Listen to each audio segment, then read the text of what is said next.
Sorry, what's the wife's name again? Deanne? Yes. I met them at a wedding in Kentucky probably about a year ago, something like that. And he had asked if I'd be interested in coming up and doing a meeting. I'm originally from Minnesota. I was converted while I was in college there, and I did not grow up in a Christian family. My parents were printing out articles from atheist websites on why you can't trust the Bible. All of that was very difficult, but that was 18 years ago. And then trained in Nashville, Tennessee with a preacher down there. Then moved to San Diego, California and preached there for 4 years, Atlanta, Georgia for 3 years, and now we've been in Kentucky for almost 5 years. And so it was only about a 6-hour trip. Whenever I do a trip, though, I rotate which of my 4 kids come with me to a gospel meeting. This is Elliot. He's in a class downstairs, but this is the first time I've brought him to a trip. And so you guys can all get to meet him and get to know him. He's almost 5 years old. But the theme for these lessons, I've been told that there's just been a lot of heavy things that have happened in the congregation here. I don't really know details about that. All I know is that you guys have gone through some really hard things. And so the theme of the lessons is going to be things along the line of suffering, hope, the God that lifts us up, things like that. And we're going to start in Philippians, and I'm going to do some talking, and then I'll ask some questions after a time. But one of the themes of the book of Philippians is joy.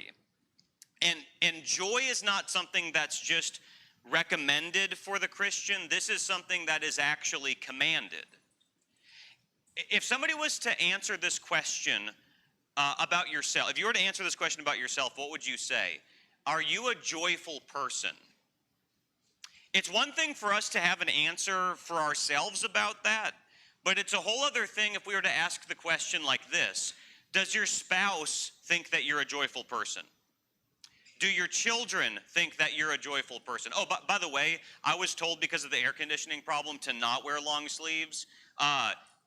If you're wondering why I'm dressed the way I'm dressed, it's because I was told to dress this way. I brought a bunch of long sleeve shirts that I'm just not wearing right now and there's going to be a lot of hot air blowing right now. And so you could be ready for that. All right, so if somebody that was really close to you in your life were to answer the question, are you a joyful person? What would that person say? Have you ever struggled to think that when the Bible says that we're supposed to be people who have joy, that it's talking about a certain kind of personality type that you just don't have? Have you ever met those people that they're just always bubbly and you go, well, that's the personality type of joy, and the Bible's not commanding a personality type. Every personality has its own way of expressing joy, but it's something that we ought to have. And if there was one book of the Bible to go to that instructs us in how to have this, it would be the book of Philippians. And I want us to go ahead and begin and look at chapter 4. And I want to point out a couple things that Paul commands to the Philippians. Look at Philippians 4, verse 4. We're going to jump around. We're going to stay in Philippians. We're going to jump around a few passages in this book, and then we'll just kind of walk through a few things here. Look at Philippians 4:4. Rejoice in the Lord always. Again, I will say rejoice. I don't know about you, but when you see that verse, is there any word here that really challenges you? For me, it's the word always. Rejoice in the Lord always. Does this really mean that what it seems to say, that in seasons of discouragement, that in seasons of emotional pain and confusion and frustration, that even in times like that, the Christian is commanded to rejoice? Well, that's what the text says. Have you ever heard this contrast before, that there's a difference between happiness and joy? That happiness has to do with the things that are happening in your life. So somebody gives you a new car. It's something that's happened to you, and so you're smiling about it. Your house finally got paid off. It's something that has happened, and now I'm happy about the things that are happening in my life. There's a difference in the Bible between that and joy. Joy is something that can exist no matter what's happening in your life. Now, we'll say some things about what's going on in Paul's life in a little bit, but having joy means you have deep peace. You have a deep sense of protection, like everything ultimately is going to be okay. And it's not some shallow thing that you're just trying to tell yourself to make yourself feel better. For the Christian, it's something that's actually true. All right, so one of the symptoms of having joy is that you can do it no matter what's going on in your life. I want to show you another instruction in this book. Go back to chapter 2. And we're going to look at verses 14 and 15. Do all things without grumbling or disputing, that you may be blameless and innocent children of God without blemish in the midst of a crooked and twisted generation, among whom you shine as lights in the world. All right, is there another word here that Paul points out that you kind of struggle with? In Philippians 4:4, it was rejoice in the Lord always. Do you notice this one in verse 14? Do all things without grumbling or disputing. Now, when Paul says the word all, do you think he actually means all? Like, let's think about some of the things that would fit into the category of all. Paul is in prison when he writes this. And he doesn't know if he's going to live or die. He doesn't know what the Roman government is going to do with him. And so in that situation where it's damp, it's dark, do you know that the only way, in our prison system in America, you get food given to you every day. Do you know how a Roman, somebody in the Roman Empire would get food in a Roman prison system? Anybody know the answer to this? Yeah? They either got one meal a day or no meal a day. Well, it was no meal every day from the government. But there's a hand back here. A friend had to bring it in. A friend had to bring it in. The only way that you got food is if somebody brought it to you. Have you ever been in a situation where you had to totally depend on other people? Isn't that frustrating? I don't like that. And so Paul is in a situation like this, and he's telling the audience, I want you to do all things without grumbling or disputing. That's pretty powerful coming from Paul. He's not sitting in some ivory tower with somebody fanning a giant leaf at him, giving him a bowl of grapes, doing whatever he tells him to do. He's in a really bad situation. So Paul can say, do all things without grumbling. Okay, what does this mean for us? Be married to your spouse without grumbling or disputing. Oh, children, obey your parents without grumbling or disputing. Go to work without grumbling or disputing. Is traffic pretty bad around here? That's what I hear. Eat the food that's been given to you without grumbling and disputing. Complete your homework without grumbling and disputing. Like all things, you start to think about all these different things. Engage in hospitality without grumbling or disputing. Now, what's the reason that Paul is so concerned that this Philippian audience would have this kind of deep-seated joy in their heart? Look at verse 15 again, in Philippians 2:15. That you may be blameless and innocent, children of God without blemish in the midst of a crooked and twisted generation, among whom you shine as lights in the world. All right, how does Paul describe the world in this passage? Wicked and perverse, according to that translation. Crooked and twisted, different translations get the same kind of idea across. That the world is filled with corruption. The world is filled with joylessness. Do you guys have a lot of what they call light pollution around here? Yeah, okay. So there's a guy at our church that builds homes. And so he built us a home. We ended up finding 5 acres. We weren't even looking for land. Like, it all just kind of fell in our lap. And so we live outside of Bowling Green and in Kentucky. And where we live, there's no light pollution. So whenever we get home at night and we look up, the stars are so beautiful. But we don't ever look at like dark areas in the sky and go, oh, look at that dark area. Well, I like this dark area better. Nobody ever talks about the dark areas in the sky. It's always the things that are radiant that stick out. Paul is describing Christians as the lights in the world, as luminaries. all around you in your workplace or in your school, you're going to find people that complain and grumble and don't have any joy. And then God takes his people and he sets them up as trophies of grace. And he helps these people learn how to have contentment even when everything else is falling apart. Why is God doing this in this passage? Any ideas? Yeah. Yeah, it's to show that when Christians are persecuted, that there's a certain attitude we still have, and it's sort of like advertising for his kingdom, that look at what God can do with these people. Now, we're going to come back to that question. What is God going to do with people in the world that adopt this kind of heart? But I just have to be honest with you. I grew up in Minnesota. It snows 18 months out of the year. It was not a fun place. I grew up in a family that was very skeptical of people and just everything was negative. And so when I became a Christian when I was 19 and I started learning that I had to have joy, I felt like that was one of those things that God could just never help me with. Because this seems so elusive and so difficult. But what is it that the book of Philippians is doing that would help us learn this? Look at Philippians 4:9. Now I'm going to come back to the guards at the end of this when we break it up into more discussion. Look at Philippians 4 verse 9. What you have learned and received and heard and seen in me, practice these things and the God of peace will be with you. Now, have you ever heard this verse used to say, okay, whatever Paul is doing, imitate those things. And so he took the Lord's Supper on the first day of the week. He sang and didn't use instruments. Like, have you ever heard people take this verse and then apply it to like doctrinal things that we should be concerned about?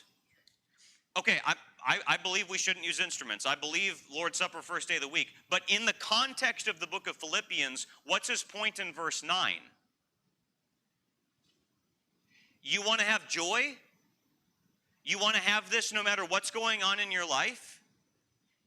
Look at verse 9 again. What you have learned and received and heard and seen in me, practice these things, and the God of peace will be with you. Do you want this? Well, all throughout the book, here's one thing that you can do with the book of Philippians. You can find one primary mindset that Paul has in every chapter. And you can find a couple verses in every chapter that sort of summarize the whole chapter. And I'm not the kind of preacher that needs everything to start with the same letter, but whenever it works, I like to do it for memorization purposes. But we're going to go back to Philippians 1 now, and I want us to think about different mindsets that Paul models for us, that if we were to adopt these, we would become people that would look at Paul's example and then imitate it, and then the God of peace would be with us. The first one is single-mindedness. Look at Philippians chapter 1, verses 19 through 21. For I know that through your prayers and the help of the Spirit of Jesus Christ, this will turn out for my deliverance, as it is my eager expectation and hope that I will not at all be ashamed, but that with full courage now as always, Christ will be honored in my body, whether by life or by death. For to me to live is Christ, and to die is gain. All right, if you were to think about what Paul is talking about in this context, I'm in prison. He starts talking about it in chapter 12. In chapter 1, verse 12 through 26, he deals with his imprisonment here. And why were people sent to prison in this time period? Yeah. They were believing in a different religion than what they were supposed to be believing in. Yes, he's preaching the truth, and the Roman Empire doesn't like what he's talking about. Now, why would you what's the purpose of prison? In our culture today, having time in prison is the punishment. What was the purpose of prison in the Roman Empire? What was that? To kill them. To find out if you were going to be killed or not. Yeah. It was a waiting tank until you were going to find out if they were going to say off with his head or let him live and go. That's why prison existed back then. And while Paul's in this situation, he's got one purpose. If he's alive, what's his purpose? Christ. If he dies, what's his purpose going to be? To be with Christ. To be with Christ. And so no matter what's going on in his life, this is the single thing that he's focused on, by life or by death. If I'm alive, what is he going to do? I'm going to keep preaching. And then if I die, I'm going to go ahead and be with the Lord. Now, if you ask yourself the question, no matter what's going on in your life, if you had one singular focus, and if that one singular focus was Christ, have you ever thought about how much joy that would bring you? Because the times in your life that you've been the most frustrated are probably the times that you've been double-minded, where you've had a couple different things that you were focused on. Like, let's just take a test case of hypocrisy, religious hypocrisy. You come to church, you look like you're religious and that you got all your ducks in a row. But as soon as you leave here, and during the rest of the week, you're not focused on the things that God wants you to be focused on. You have just enough religion in your life to be miserable when you're here, because you know that you're not in it. And then during the week, you don't want anybody from church knowing anything that's actually going on in your life. Does that sound like a recipe for a lot of joy? Not at all. Nobody can serve two masters, Jesus said in the Sermon on the Mount. You think about the phrase, to live is Christ and to die is gain. Have you ever tried filling out that statement with something other than Christ? To live is money. To die is what? Fill in the blank for me. What was that? Empty. To be separated from it. To live is cars. And to die is what? Separated from cars now. To live, now let's come up with a little bit more tame, like honorable example. To live is my family. To die is what? Loneliness. Loneliness. Unless they're all Christian. If we're talking about Christian family, that should be a part of a huge thing that we're involved in our life. But if you make anything other than Christ your main thing, death and suffering in this life will strip you away from those things. Paul's focus says, whether I'm alive or I die, I'm going to have joy in the Lord. So ask yourself this question. This is the first mindset. Is Christ really the single focus of your heart? Because if he's not, you're giving yourself all kinds of reasons to have worry and frustration and anxieties. That's the first one. Does anybody have any thoughts or comments on this first one here? All right, look at this, the second one. There's the servant mindset in chapter 2, verses 3 through 7. Do nothing from selfish ambition or conceit, but in humility count others more significant than yourselves. Let each of you look not only to his own interests, but also to the interests of others. Have this mind among yourselves, which is yours in Christ Jesus, who though he was in the form of God, did not count equality with God a thing to be grasped, but emptied himself by taking the form of a servant, being born in the likeness of men. Okay, you notice in verse 5, have this mind. All throughout the book, he's talking about different mindsets. All right, what's the mindset that Christ had? Servant. That I'm counting more other people as more significant than myself. Do you remember that one time in Acts chapter 20? You guys realize that the book of Acts is the only book of the Bible where we have sermons given to non-Christians? Because all of the letters of the New Testament, all of them are written to Christians. But there's only one speech in the book of Acts that's given to people who are already Christians. Anybody know what that speech was? The Ephesian elders in Acts 20. And Paul is talking to the Ephesian elders about how he was a servant among them, and he concludes this sermon to them by quoting something that Jesus said that's not found in the Gospels. That it's more blessed to give than receive. Have you ever had a time where you were just really selfishly minded? I think every single one of us. Where I want to be noticed for this thing that I did. I want people to give me accolades. Have you ever seen those TV shows, Bridezillas? What's a bridezilla? It's a woman on her wedding day that's going insane because she's been told this whole day's about you, and the fondant's not what it ought to be, so blah! She freaks out. Have you ever had a really bad birthday? Why do you remember a bad birthday? Because it was supposed to be about me. If it was any other day where those same things happened, it wouldn't hurt you as much. But when you think about how much we think about ourselves, those are the times that we have the least amount of joy. If we feel like other people should honor us and they're not honoring us, we're frustrated. If we get a new haircut and nobody noticed it, we're frustrated. What if we started treating everybody like they were royalty? You know that for those of you in this room who are Christians, that there's coming a judgment day where the Bible teaches that you will be glorified. If any one of us right now were suddenly transformed into what you're going to be on final judgment day right now in front of all of us, we'd be tempted to worship you. Every one of us are made in God's image. Everybody is royalty before the Lord. We should treat each other as such and empty ourselves like what Christ did. And if Christ is the pattern for us in this passage, you think about, of all the people that have ever existed, who is the only human being who actually had the right to bark out orders at people? Jesus, because he's God. But then he comes and he washes Judas's feet. So, the challenge for us, if you want to be somebody that has joy, think about what other people need. Think about how you can serve other people. Think about the needs of other people and not only your own. Remember again how Paul ends this letter. What you've seen and heard and learned in me, practice these things, and what? The God of peace will be with you. Notice the third mindset. Third one is spiritual mindedness. Look at Philippians chapter 3. Starting in verse 17. Brothers, join in imitating me, and keep your eyes on those who walk according to the example you have in us. For many of whom I have often told you, and now tell you even with tears, walk as enemies of the cross of Christ. Their end is destruction, their God is their belly, and they glory in their shame, with minds set on earthly things.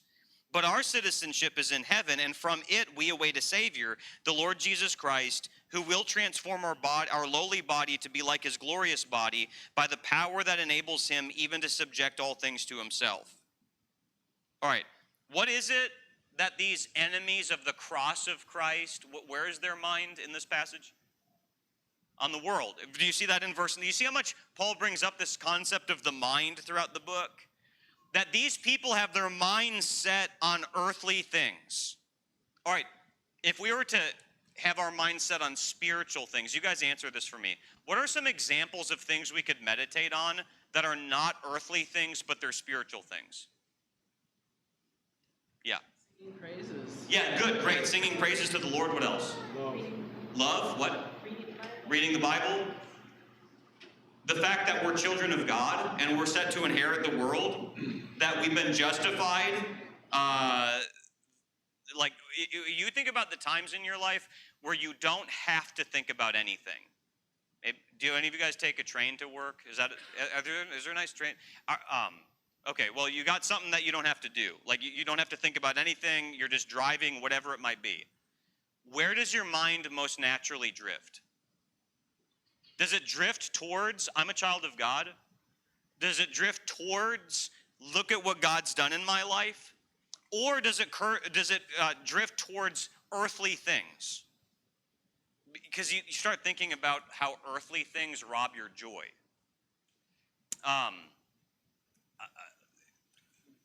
How is it the case that if I'm focused on things of the earth, that it strips joy from me? How would you guys answer that? Yeah. Yeah, you're like, yeah, I get it. Let's say that I personally think Tesla Cybertrucks are like the coolest car ever made. They're very divisive. I get it. I like them. If you can hate them, that's fine. We can still be friends. And so let's say that I somehow get a Tesla Cybertruck, and then people go, that preacher's paid too much, and they would be right. But I get one, and where am I going to park it? In a parking, like, I'm always worried, who's parking next to me? Is somebody going to dent it? Is somebody going to make fun of it? Why are the taxes so much on this? Yeah. At that point, the vehicle owns you, you don't own it. That's right. Yes. Yeah. What about earthly citizenship? How many of you like political talk show radio things?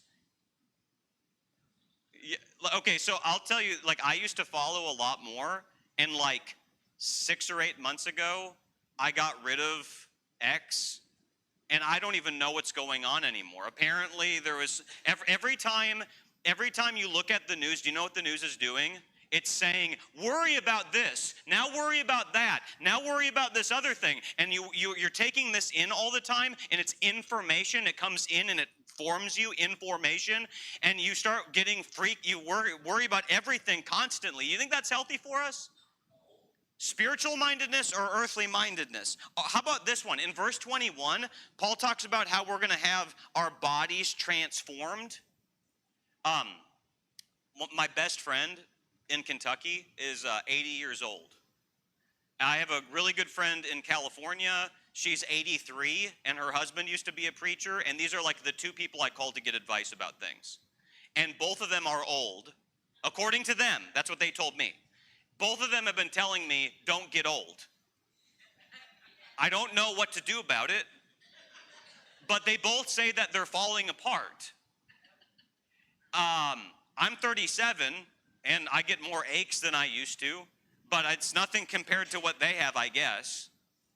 What if I thought about the heavenly body I'm going to have? I don't know what it's going to be like, but it's going to be perfect. It's going to be animated by the Spirit. It's not going to have any more pain. When I was in Minnesota, there was a church.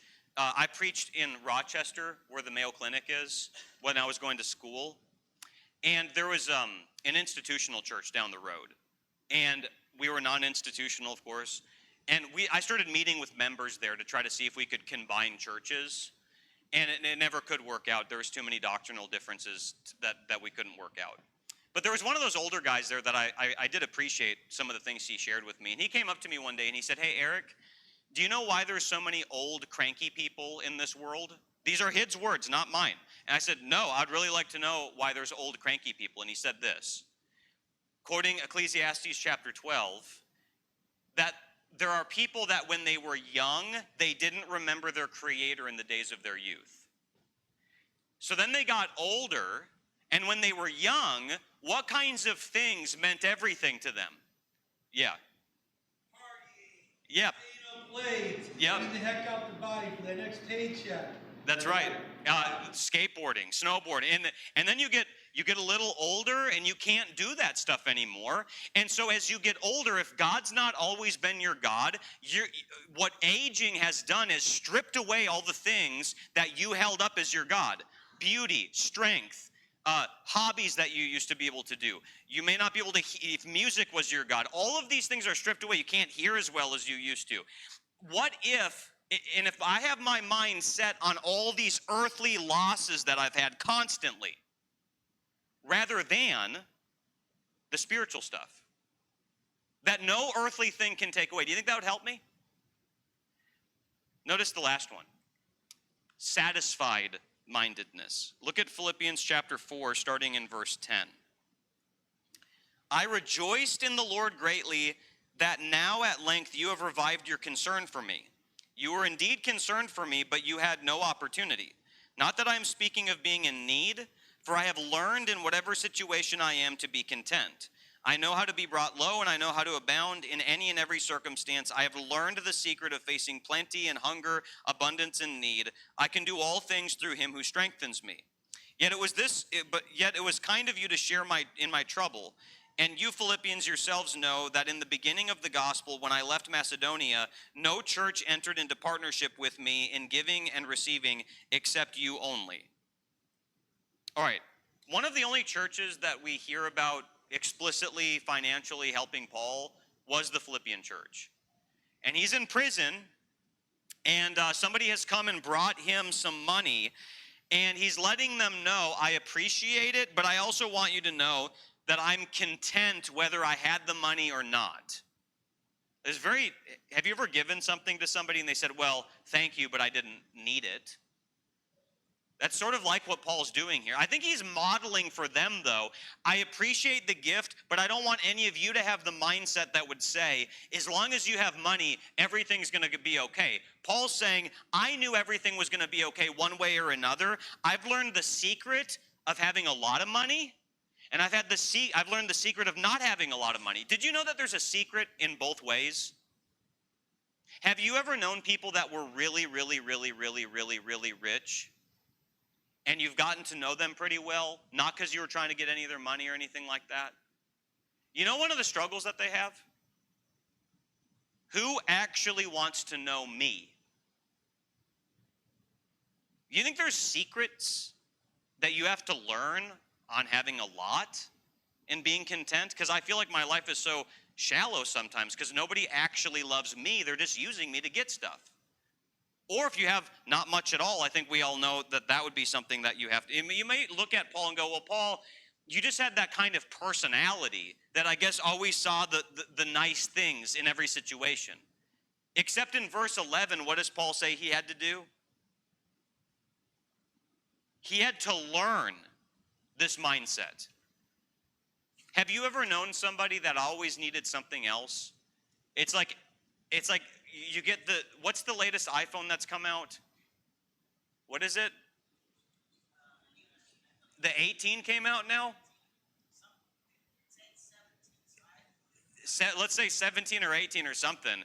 But of course, if the 18's out now and you're one of those suckers that has a 17, you're a loser. No, I'm just kidding.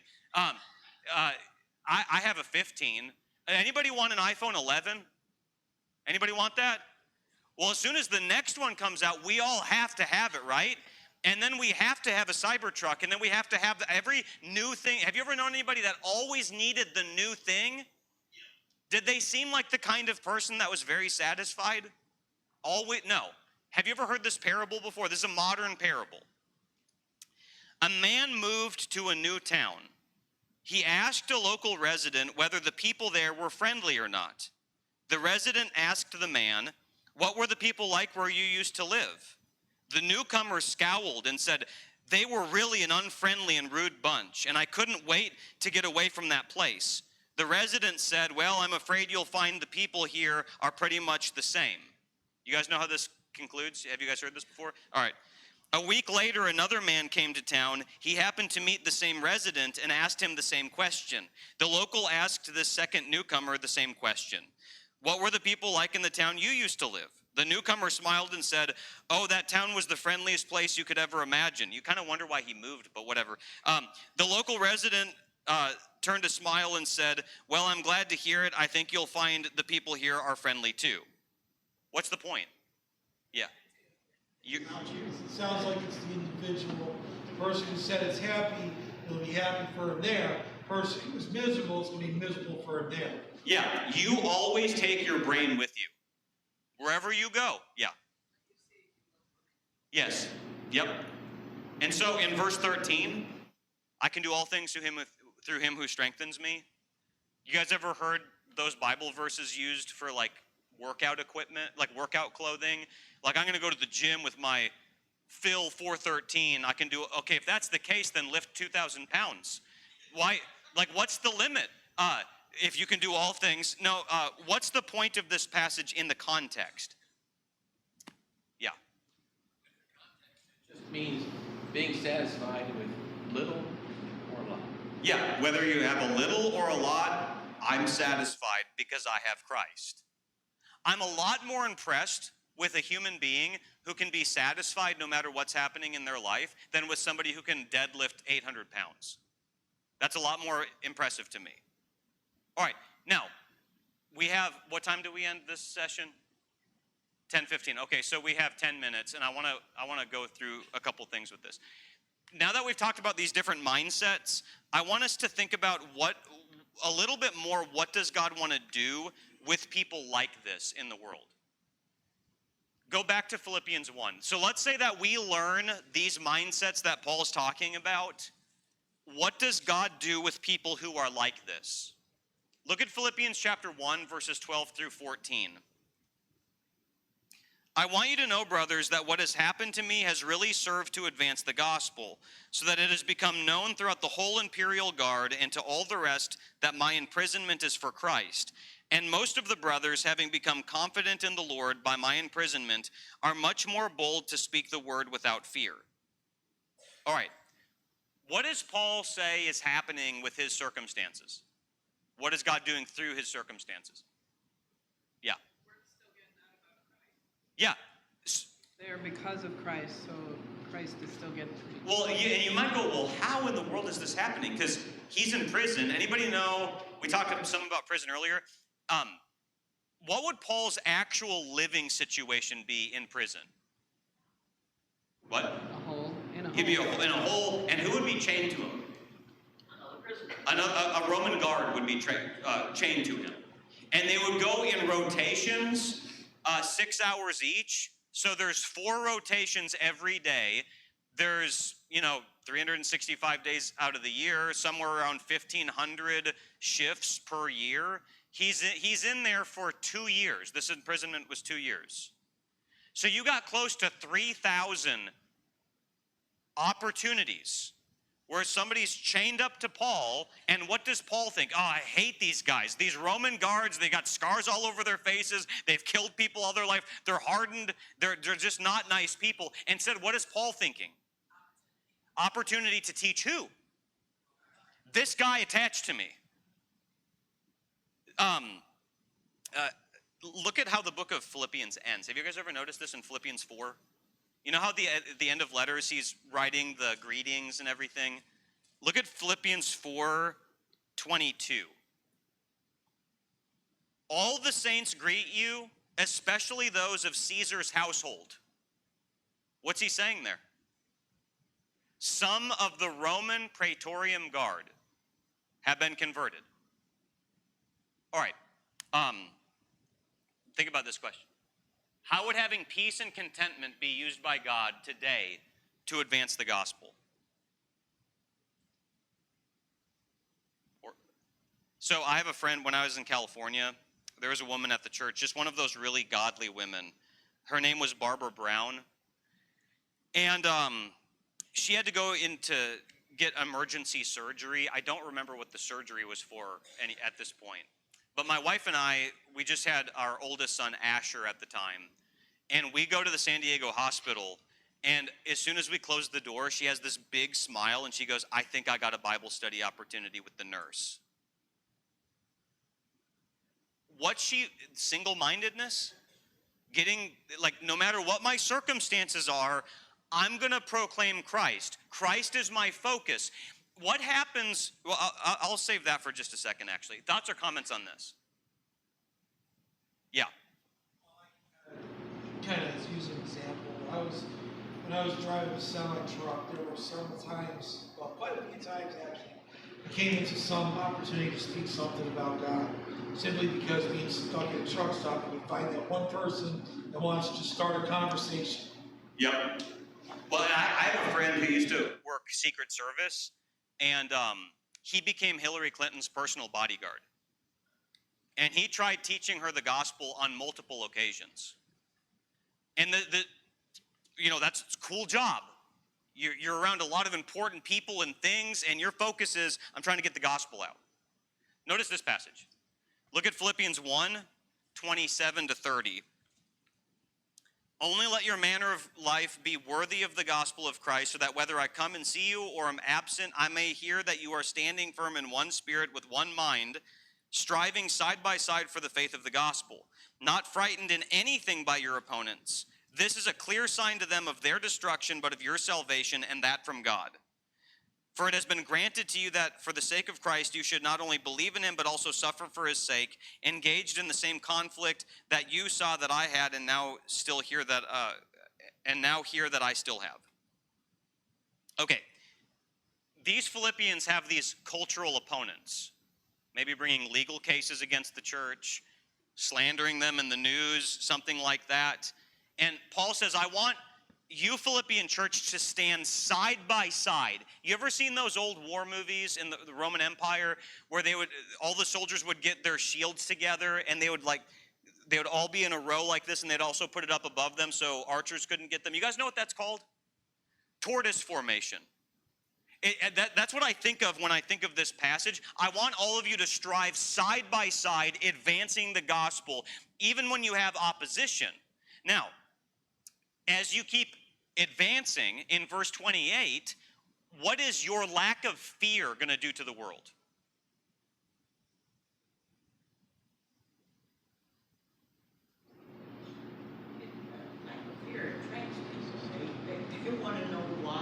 Yeah. Not afraid. Yes.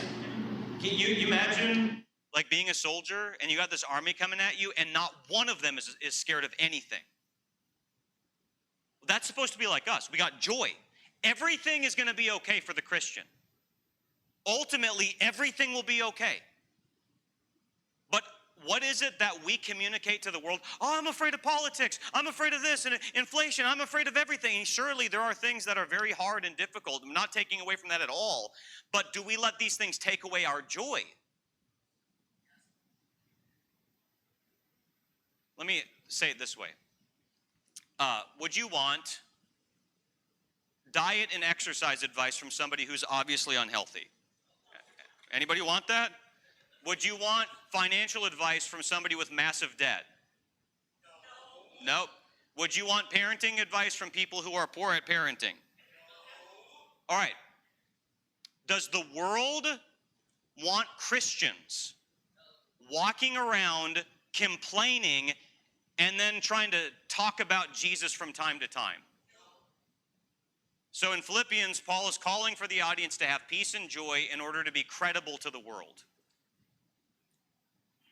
And if we develop those mindsets and we practice the things that Paul is showing for us to do in this, we can be people that God sets up in Hammond, in wherever part of this city that you live in, maybe you live in Illinois, whatever, that is a counterexample in a dark and crooked world. And so everything we're going to be looking at this week is going to be dealing with things like, how do I wait on the Lord when things are not going the way that I want them to go? How do I think about Job? What about the suffering of Jesus? What about the time in the wilderness that the Israelites faced? What does the book of Ezekiel talk about to a discouraged people? These are going to be the ideas of things that we talk about. How do we let the Lord lift us up and give us this? I'm not saying, by the way, that you can't ever cry. That's not a sign of joylessness. We can have tears, we can have pain, but through all of it, we have this deep sense that we're going to be okay. And that buoys us in the midst of suffering. The sermon in the next hour, we're going to be talking about the time that the Israelites had in the wilderness and some things that God was teaching them through that time. But does anybody have any final comments, thoughts, questions? Yeah. I think some people get in the habit, and I've seen this from Christians, constantly complaining even about worship services. Yes. And just looking for the smallest thing they can complain about. To me, that's not joy and that's not contentment. No. Yeah, good. Yeah. Good. Anything else? Yes.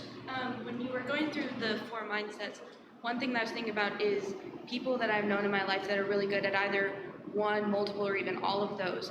I found that they have very simple lives, and I'm like, that's what I'm going for, is a simple life that is focused on God, and He gives us all of these tools, and He even, like you said, He breaks it down in these 4 different mindsets that we can work on one at a time in order to achieve the simple life of just following Christ. Yes. It's going to block out all of the complicatedness of everything else in the world. Yeah, especially with all the information that you can take, podcasts and news and the YouTubes and all these different things, like just things that people, it just gets confusing. Like, what am I even supposed to believe about anything? And then you're like, okay, just Christ is the focus, and that helps me a lot. Good. Yeah. I think it's joy as the undercurrent. That's what's always I tend to feel. I'm not always joyful, but I can feel an undercurrent of knowing that I can be steadfast in Christ. Yes. Yeah. And I'll say this too. Despite everything we're talking about right now, have you ever had a time where a Christian sort of rebuked you that you were sad? Like Job's friends came to you? Job's friends are alive and well today. They're always telling you what you're doing wrong. There's times and places to let people feel pain. And sometimes those are seasons, but that doesn't mean that they don't have joy. There's a time to challenge people. I'm not saying that doesn't exist. But like I said, we're going to talk about the wilderness period in the next session. Thanks for the good discussion. You guys are easy to talk with.